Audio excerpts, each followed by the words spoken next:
ke ala ka samɛ ɲuman tɛmɛ ala ka sɛnɛfɛnw bɛɛ lajɛlen jidi an b'a fɔ aw ye k'a ka bisimila renouveau matin kɛnɛ ka renouveau matin kɛnɛ min n'an bɛ kunnafoni ɲini k'a di aw ma bolofara caman olu bɛ a kɔnɔna la jɛmukan ban waati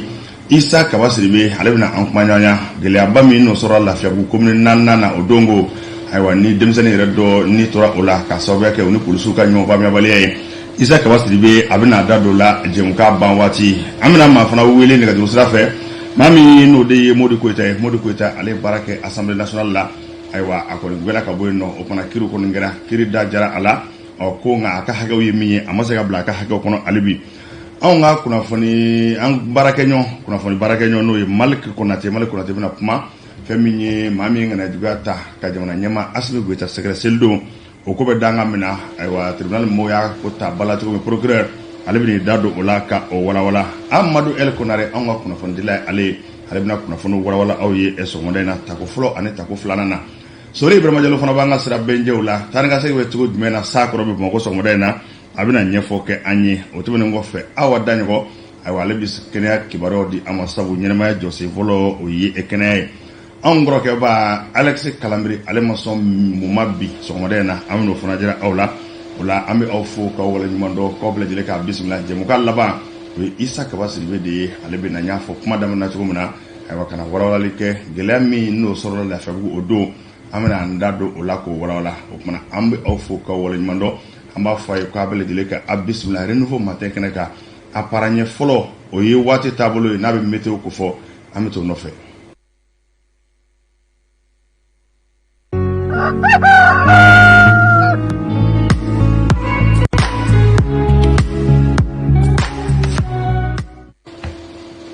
an ka jamana kɔnɔ waati a bolodacogo o de filɛ nin ye fɛn min kɔni ye jamana fan caman fɛ ayiwa kabanɔgɔ bɛna kɛ sabu an bɛ samiyɛ waati la fo k'a bɔ tawudeni ayiwa la fo k'a bɔ tawudeni la o yɔrɔ kɔni na ayiwa yɔrɔ kaba bɛna jɛ dɔɔni fɛn min ye fiɲɛ fana ye sɔmɛfɛ fiɲɛ a bɛna ci a fanga ti bonya ka bɔ worodugu ka taa tilebiyanfan fɛ o bɛna kɛ jamana fan bɛɛ fɛ fo ka bɔ tawudeni na ayiwa fiɲɛ bɛna ci fana k'a daminɛ kɛɲɛka fɛ ka taa kɔrɔselikɛ la yeli fana ayiwa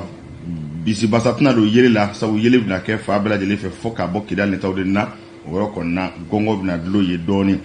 sigi bɛ se ka kɛ ni sango fana ye fɛn min ye yɔrɔ caman na Mali kɔnɔ yan bi k'a daminɛ ayiwa sɔgɔmada in na ka se tile yɛrɛ ma ka taa bila fo su la sango bɛ se ka kɛ nin bɛɛ lajɛlen la Buguni Kulukɔrɔ Kita ayiwa fɛn min ye wuladafɛyafa ye sa Douaza Baɲangara Moti Segu San Kulukɔrɔ Nara Ɲɔrɔ Joyila Sikaso ani Kucala olu bɛ se k'u sigi ni sango ye a jira fana ko jamana yɔrɔ caman na ayiwa sa fanga bɛna bonya kosɛbɛ min ye funtɛni hakɛ an ka marabolo kɔnɔ bi funtɛni bonyanen o hakɛ bɛna kɛ degré 38 Kayikaw fɛ yen 37 Kulukɔrɔ Sikaso ta bɛ kɛ 28 ye Segu o ta bɛ kɛ 37 ye Moti 38 Tɔnbukutu o ta bɛ kɛ 42 ye Gawo 40 Kidali 44 min ye Menaka ye 39 Tawudeni 47 Buguni 29 ayiwa Kucala ta bɛ kɛ 35 ye Kita 33 Ɲɔrɔ 39 Narakaw olu bɛ se k'u sigi degré 40 ye Douazakaw fɛ olu ta bɛ kɛ degré 37 ye San 33 Baɲangara 34 Joyilakaw bɛ se k'u sigi degré 33 bɛ funtɛni o hakɛ la Bamakɔ a n'a Nɔgadugu waati bolodacogo filɛ nin ye kaba kɔni bɛna fin yɔrɔ caman na fiɲɛ fana bɛna ci worodugu ka kunda tilebin kan nka fanga tɛna bonya kosɛbɛ fɛn min ye yeli fana ye gɛlɛya tɛna don yeli la min ye sango ye o yɛrɛ daminɛ bɛ anw fɛ yan ka ban sɔgɔmada in na sango fana o bɛ se ka kɛ ayiwa tile tɔ kɔnɔ fo ka taa bila su la Bamakɔ n'a Nɔgadugu bɛɛ funtɛni cayalenba a tɛna tɛmɛ degré 30 kan ayiwa nin kun ye kunnafoni minnu ni an y'olu sɔrɔ ka di aw ma sɔgɔmada in na waati o taabolo fɛ hali bi n b'a fɔ a ye k'a ka bisimila renouveau matin a kɛnɛ kan renouveau matin kɛnɛ min n'an b'a daminɛ 7h15 ka taa bila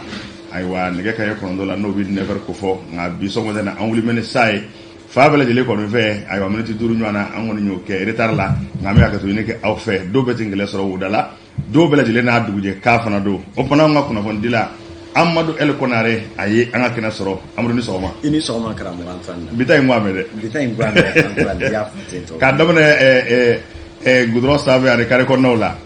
a gɛlɛyara bi dɛ jango an minnu bɔra tulo 60 bɔɲanko bi sɔgɔmada gɛlɛyara ma ji bɛɛ fa bɛɛ lajɛlen ayiwa Mɔriw tun b'a fɛ ka bolimafɛnw jɔ k'a tɔ kɛ se ye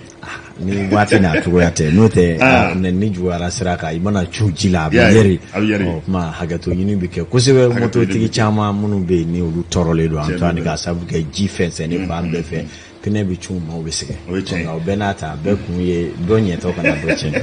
ayiwa Amadu e kɔnɔ y'a fɔ cogo min na anw fana ka maabaw ye a mana gɛlɛya cogo cogo ka boli kana kunnafoni di an lamɛnbaaw n'an filɛbaaw ma o fana anw ka cɛ ye an b'i yɛrɛ fo k'i waleɲuman dɔn k'i bisimila ayiwa don kibaruw bɛ e bolo bi tabarikala Antoine an bɛ bɛɛ fo ka bɛɛ koɲuman dɔn k'u ni sɔgɔma bi an bɛna kuma sisan fɛn minnu kan o bɛ tali kɛ i da sera ma samasamali min bɛ communiqué kɔnɔ kɛrɛnkɛrɛnnen ɲana polisi min bɛ yen ni olu ye baki maaw ye kisɛ porokotolen min ye faali kɛ o ko wusura kosɛbɛ kunun an bɛna kuma kan sɔgɔmada in na don kibaru ale kɛnɛ kɔnɔna la n'o bɔra yen fana min bɛ tali kɛ lakɔli karamɔgɔw ka kisa fana gɛlɛyalen don a ma sɔrɔla k'a fɔ olu ka sɔrɔda min bɛ yen n'o ye article 39 kunkan kɔrɔfɔw ye saraw damakɛɲɛli koɲɛw fɔli bɛ ka kɛ gɛlɛya ye o ko la o dusuman kasa fana bɛ sen na an bɛna kuma o kan bi sɔgɔmada in na don kibaru ale kɛnɛ kɔnɔna la min ye k'a dɔn k'a fɔ kibaru misɛnnin caman de bɛna bila ninnu cɛ ma sisan maa minnu bɛ yen ni olu damu ka dilayɔrɔ minnu bɛ fote kɔnɔ minnu yɛrɛ bɛ yen ni waati in tɛ tɛmɛ o kan ji fara funtɛni kan olu bɛ wuli ka jɛmukan in lajɛ a bɛɛ lajɛlen bɛna filɛli kɛ ninnu na sisan ɲɛtugu ani ɲɛyɛlɛ cɛ.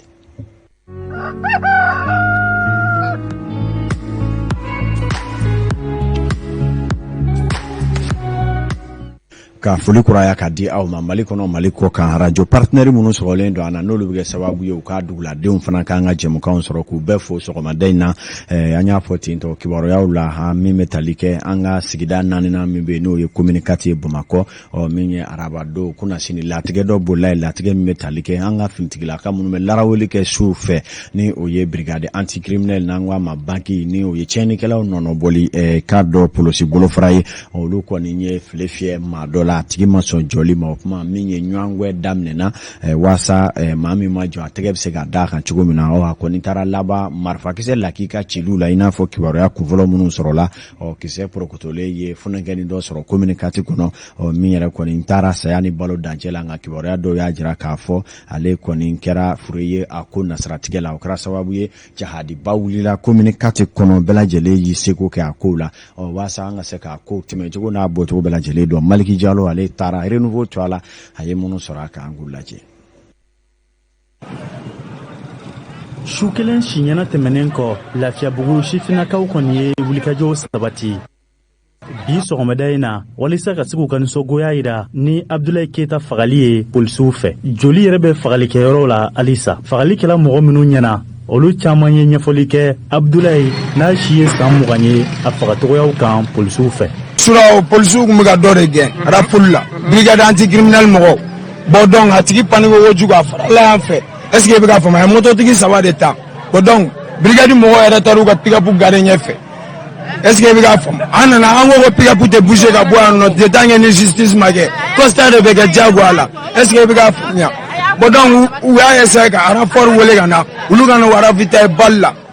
i y'a faamuya u nana ni balle ka sɔrɔ ka sommation de tir daminɛ sisan nɔ ka innocent il a rien fait ka fɔ a ɲɛna ko kuma k'e tɛ boli k'ale tɛ boli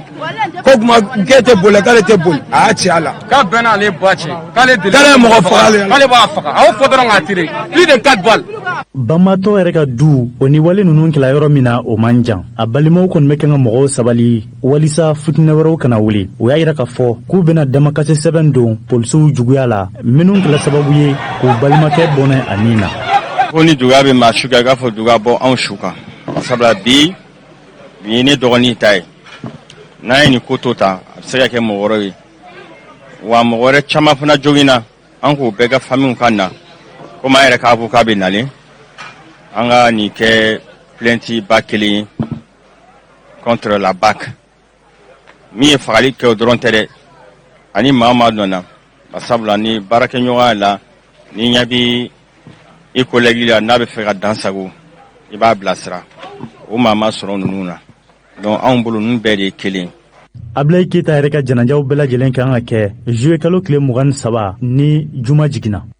Ame do don ke alaka ne tabato la nga mi metalike asoma la kaula ulu koni ye ayira ka fo mo ka jahadi dabla dore kana na ke cheni nga kulu koni mitu tada boje ne ka nga jamana sariatigu olu nye kro ka keni ni kewale nye ame to ko nga krofo la halibi polosu ere ka nyema ya so olu mo dadi ya ko ka olu kele ko ka wulika joni chesiri chamange kunu nuka wasa benga o msega sabati o ye ikado nga fo nye foli do ere fana ke halibi ka mo dusu salo o kunu nuka na ama ka fo ka ba kene kana na shufe commissaire mime polosiso duruna kuna communicate kono ale yere ye wulika joke kata akene jamakun chela kasega maudusu salo ko polosu ye nyema ya so wulika jomega e mafifa menu na o alebe do fanyoka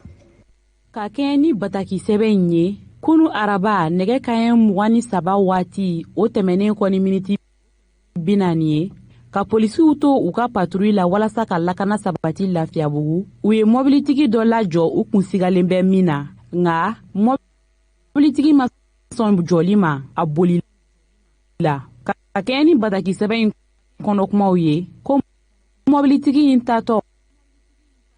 a donna sifikulu dɔw la k'olu furan mɔgɔ 4 banana olu cɛma ka kɛɲɛ ni bataki sɛbɛn in kɔnɔkumaw ye fana ko jama bɔra polisiw kama u dimile kun don walasa k'u yɛrɛ bɔ polisiw fana y'u ka marifa ta k'a cikan bɔ k'u bagabaga sɛbɛn in ko fana ko waati nunu kɔnɔna la maa dɔ bɔnɛna ani la polisi direction générale ani mairie mɔgɔw olu wulila k'u jɔ ka fɛɛrɛ dɔw sigi sen kan walasa ka maaw lasabali ani ka mankanda bataki sɛbɛn in ko fana ko commune 4 procureur wele bilala ale ma ani inspection de la police walasa ka nin ko in tiɲɛ yira ka nɔgɔ bɔ a la ka tugu wale kɛra sababu ye ka dɔ bɔnɛ ani la ko sani baaraw ka daminɛ ɲangini dɔ talen do u bɛɛ lajɛlen kama ka tugu jalaki binnen do olu kan nga sɛgɛsɛgɛliw bena to sen na k'a ko pereperela tigɛ bataki sɛbɛn ka fɔ la kala ni an bɔra o yɔrɔ ninnu na an bɛna i k'a dɔn labisa jɛkulu olu ka gun kana la ka ladɔnniya k'a fɔ UNTM ma olu kɔni ye laɲini minnu kɛ ni ɲɛ sɔrɔla dɔ la n'o bɛ tali kɛ saraw dɔmɔkɛɲɛli o ko ɲɛw la a kɔni kɛlen don ko ye min bɛ lakɔli karamɔgɔw sɛbɛkɔrɔsira a ma sɔrɔla k'a fɔ olu fana tun ye laɲini min kɛ n'o ye article 39 o tɔnɔmaninɔnɔw ye ko bisibasa bɛ ɲini ka don o ko la o kama lakɔli karamɔgɔw fana ye kɛlɛ fari da minisiriso min ɲɛsinnen don jamana ka forobaca n'i k'a dɔn an ka jamana jɔsenw ni ɲɔgɔn cɛ sira taamali ko ɲɛw ma olu kɔni y'a kanu ka se ka kuma ɲɔgɔnya sabati ni lakɔli karamɔgɔw ka labisa jɛkulu maa ɲɛmaw ye jɛrɛ kɔni kɛra min kɔnɔna la minisiriw y'a ɲini u fɛ ko o kɛlen don ka min ye baara bila cogoya fɛɛrɛ minnu da ni o ye i k'a dɔn awa lakɔlidenw ka nɔtiw kɔni lasagoni ye u fɛ fɔ ka taa se fana min ye k'a dɔn kimɛni nataw u kɔni forili ye ka bɔ kow kɔrɔ k'u b'a ɲini u fɛ u k'olu dabila baaraw bɛɛ lajɛlen tɛmɛnen kɔfɛ hakili falenfalew kɔfɛ Usumani Alimudu ale min ye lakɔli karamɔgɔ ninnu ka kumasentigi ye ale y'a yira k'a fɔ kuma minnu fɔra nin ye u bɛ wulikajɔ min kɛ fo laɲiniw ka sabati n'o tɛ k'a fɔ de ko fɛɛrɛbolo minnu sigilen lakɔli karamɔgɔw fɛ sa u ka laɲiniw ka kɛ kɛlɛ fɛɛrɛ kɔnɔna la k'olu tɛna wuli ka bɔ o cogow la cogo si la a ye nin kumakan ninnu lase Amadu Jara ka kuma galama la an k'a lamɛn. hakilina jigi la an hakilina ye min ye problème min bɛ sen na sa i n'a fɔ ko grille unifiée ani article 39 problème bɛ sen na an kuma caman fɔ kumaw kɔnɔ ale hakilina ye min a y'o fɔ an ye an fana hakilina ye min an y'o fɔ a ye o kɔfɛ a y'a ɲini an fɛ ko an kɛlen bɛ ka waleya minnu boloda n'an bɛ se k'olu bɔ o ma fɔlɔ i n'a fɔ rétention de notes boycott des examens n'an bɛ se k'u bɔ a ma ani an ka sigi bɛɛ ka sigi k'a lajɛ n bɛ solution sɔrɔ a la cogo min na an y'a yira a la ko an ye action minnu boloda an yɛrɛ ka laɲini tɛ mais gouvernement de y'an bila la parce que gouvernement de y'an ka sariya sɔsɔ donc an bolo pour que olu bɛɛ ka se ka dabila hakilisigi ka na jamana kɔnɔ bɛɛ ka se k'i ɲɛsin a ka baara ma gouvernement ka sariya kura ta a bɛ fɔ ordonnance wɛrɛ école karamɔgɔ ka grille min kan ka d'u ma min ye 15,17% ye u k'o grille dilan u k'o di école karamɔgɔ ma an ka bɔ ni mankan na maintenant a seginna ka tuguni k'a fɔ ko cɛ la a ka d'ale ye an ka waleya minnu bolo da an ka sigi a kan donc an k'a ma n ko an bɛ taa kunnafoni lase an ka tɔnden an ka réunion mɔgɔ tɔw ma da bɛn kɛra min kan an b'o ka sɛbɛn k'a ɲɛsin a ma mais entre temps an ka action kɔni ye min ye an tɛ se ka segin o kɔ. Déjà wale minnu bɛ sen na an b'u mɔgɔ hakili jigin o la k'a fɔ ko a bɛ fɔ ma ko rétention de notes o bɛ sen na k'a fɔ ko examen min bɛna kɛ an sen tɛ yala an bolo tɛna yala ani dɔgɔkun natɔ ni kalo tile 27 an bɛna ɲɔgɔn sɔrɔ école karamɔgɔ bɛɛ bɛna ɲɔgɔn sɔrɔ assemblée générale la ka kunnafoni di ɲɔgɔn ani akala atle muganu kononton meeting national bar bina ke Mali fambe pour que ka anga tonno ka ukunofoni ani ka hakilna mimbe ana amba feke examen bu ko to sokuna bina ke chomno mo fana o fana sendo o sendo o koro. Ensuite amna walambla o fana ko préavis de grève ala sona tlefla na fana amno fana déposer